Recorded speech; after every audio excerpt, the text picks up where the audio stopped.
Selection कैसे लें? सबसे बड़ा चैलेंज ये है कि अगर एक एवरेज बच्चा, क्या अब केवल होशियार बच्चों को मिलेगी एसएससीजीडी? एवरेज बच्चा कभी सिलेक्शन नहीं ले पाएगा। 100% ले सकता है, पर क्या लगेगा कि 6 मंथ का कम से कम डेडिकेशन लगेगा।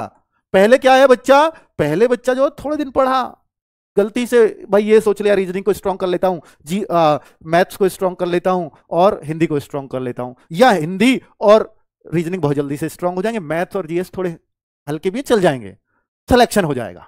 हो जाता था, आराम से हो जाता था, और उनको कोई भी कैची कर लेगा, कोई भी बहुत अच्छे से कवर कर लेगा, किसको? हिंदी को और रीजनिंग को। लेकिन सिलेक्शन रुकता था इनसे, जीएस और मैथ्स से, और इनको वो पढ़ना छोड़ देता था, कट ऑफ कम जाती थी, आराम से सिलेक्शन भी हो जाता था। आज के टाइम पे अगर ये चारों सब्जेक्ट में कोई एक भी आपका हल्का रह गया, कोई एक भी ऐसा रह गया कि यार जीएस को छोड़ देता हूं, मैथ को, रीजनिंग को और हिंदी को स्ट्रॉन्ग कर लेता हूं, हिंदी को या इंग्लिश को, मेरा सिलेक्शन हो जाएगा, नहीं होगा। चारों पे मेहनत करनी पड़ेगी। अगर चारों पे मेहनत करने की बात आएगी तो 6 मंथ्स बहुत डेडिकेटेडली तैयारी करनी पड़ेगी। गायब होना पड़ेगा आपको, किससे? अपने समाज से, नजरों में नहीं आना। कहां गया 6 महीने, किसी को पता ही ना हो, पड़ोसी को, ऐसे गायब होकर तैयारी करनी पड़ेगी। सिर्फ आपको एक टारगेट दिख रहा है, इस बार वर्दी लेनी है, तो शायद आप इस टारगेट को अचीव कर जाओगे, चाहे आप कितने भी एवरेज क्यों ना हो।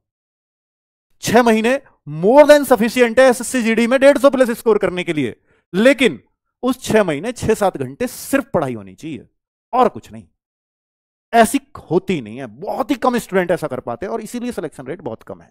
आप ये देखते हो 50 लाख बच्चों का फॉर्म है, लेकिन जो असली कंपटीशन है ना, जो असली कंपटीशन है वो सिर्फ 2 लाख बच्चों में होता है, सिर्फ 2 लाख में। 50,000 वैकेंसी भी है, हर 4 मेहनती में से एक का सिलेक्शन हो जाता है। और सोचते क्या है, 50,000 वैकेंसी, 50 लाख फॉर्म, 100 बच्चों में से एक का सिलेक्शन, यही आएगा ना निकल के।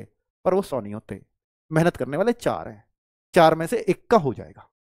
ठीक है, चलिए। तो भाई एवरेज बच्चा बिल्कुल ना घबराए, 6 महीने आपको बहुत ही बेहतरीन तरीके से डेडिकेटेड रूप से देने होंगे, और एक चैनल पे विश्वास करके देने होंगे, टीचर पे विश्वास करके देने होंगे। आप ये बहुत बार क्या है ना, एजुकेशनल प्लेटफॉर्म इतने सारे हो गए हैं ऑनलाइन में, सब आपको अच्छी बातें कहने वाले मिल जाएंगे, सब ये कहेंगे मैं ये कर दूंगा, वो कर दूंगा। भाई आप ना पढ़ करके देखना, आपको लगे कि हाँ ये वास्तव में इनकी चीजें मेरे को समझ में आ रही हैं, क्योंकि हर कोई अपने आप को तो अच्छा बताएगा ही ना, मैं भी अच्छा बताऊंगा, ठीक है? तो कोई अपने आप की बुराई नहीं बताएगा। तो मैं आपको बता रहा हूं कि भाई जिसमें भी आप ना मैथ्स आपका वीक है तो मैथ्स का टॉपिक डालो यूट्यूब पर, उसके 3-4 वीडियोस आएंगे, किसी एक टीचर से पढ़ के देखो उस टॉपिक को जो आपको नहीं आता, आपको लगे कि ये वाला टीचर दूसरे नंबर वाला सबसे अच्छा पढ़ा रहा है, सबसे अच्छी बात इसकी समझ में आई है जो मुझे आज तक नहीं आई, तो भाई आप उससे पूरा मैथ पढ़ डालो।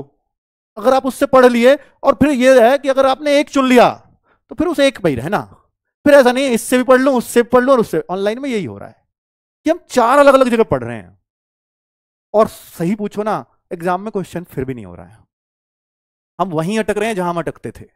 वो इसलिए ही हो रहा है क्योंकि ना आपको ऐसा लग रहा है इसे भी ले लूं, उससे भी ले लूं। ऐसे नहीं होता सिलेक्शन। जो भी लिया है उसको कंठस्थ लो और तरीके से, और बुक से प्रैक्टिस करो। कॉन्फिडेंस कभी भी यूट्यूब से पढ़ने से आएगा ही नहीं। आपका कॉन्फिडेंस हमेशा एक चीज से आ सकता है, वो है बुक्स।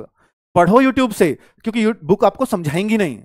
यूट्यूब से समझ लो चीजों को, एप्लीकेशन से समझ लो, कोई दिक्कत नहीं है, कोई इतने सस्ते कोर्स हैं किसी का भी ले सकते हो। और भाई उस कोर्स से पढ़ लो, एक टीचर को फॉलो कर लो, उसके साथ एक बुक फॉलो कर लो, निश्चित तौर पर कोई सिलेक्शन नहीं रोक पाएगा आपका, कोई भी नहीं। ठीक है, एवरेज बच्चे को यही करना चाहिए। एवरेज बच्चा ही भटकता है 10 जगह। कई बार पता लगता है फॉर्म आए 2 महीने तक सिर्फ ये सर्च कर रहा है, इससे पढ़ूं या इससे पढ़ूं, अगले महीने उसका एग्जाम है, तो कैसे होगा सिलेक्शन? तो ये सब चीजें हैं जो बच्चे को डिस्ट्रैक्ट कर रही हैं। सिलेक्शन मंत्र 3 चीजें हैं, मैं आपको बार बार जिक्र कर रहा हूं। बुक्स आपको पढ़नी पड़ेंगी। अगर आप ये सोचते हो कि क्लास के नोट्सों से काम हो जाएगा, नहीं होगा। अच्छे मार्क्स लाने से होगा, और अच्छे मार्क्स बुक्स के बिना नहीं आ सकते, क्योंकि बुक्स आपको कॉन्फिडेंस बूस्ट करती हैं। बुक से अगर सवाल हुआ, क्लास से किया, क्लास टीचर ने एक सीट दे दिया आपको, क्योंकि उसने क्लास में जो पढ़ाया बिल्कुल वैसे ही क्वेश्चन, तो आपको ना कॉन्फिडेंस नहीं आ पाएगा। बुक से हमेशा बचोगे आप, यार बुक से नहीं, सीट से कर लेता हूं, नहीं। आपको क्या करना है, क्लास से पढ़ो।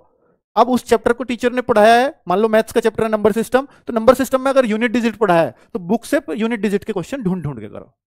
अगला टॉपिक टीचर ने कोई और पढ़ाया है तो वही टॉपिक बुक्स के क्वेश्चन बुक से ढूंढ ढूंढ करके करो।